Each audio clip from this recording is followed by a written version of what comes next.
Mapayapang araw po sa ating lahat mga kaprati. Muli tayong nagbabalik at bibigyan lamang natin ng reaksyon itong video na ito dahil sa maraming nagtatanong sa atin kung paano daw tayo mag-check ng tiles.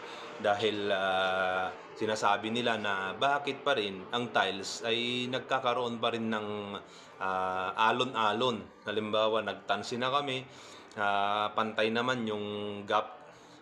So, ang problema nila, yung umaalon daw. Alam nyo mga kaprati, sa larangan ng pagta-tiles, lalo na mga ceramic, tensile tiles, ayan, nagkakaroon talaga ng problema yan.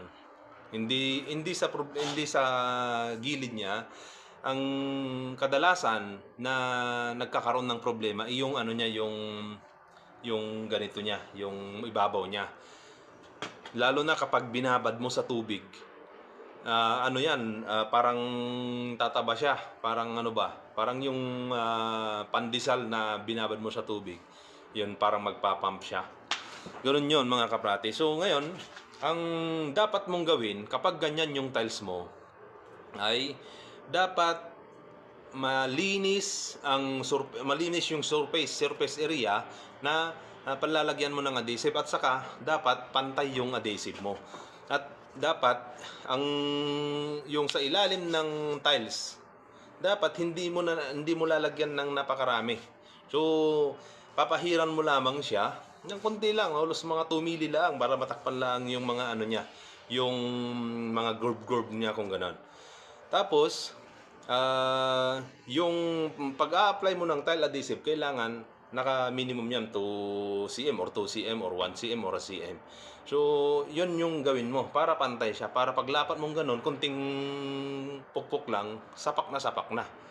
At maiwasan pa yung magiging kapak. Bakit?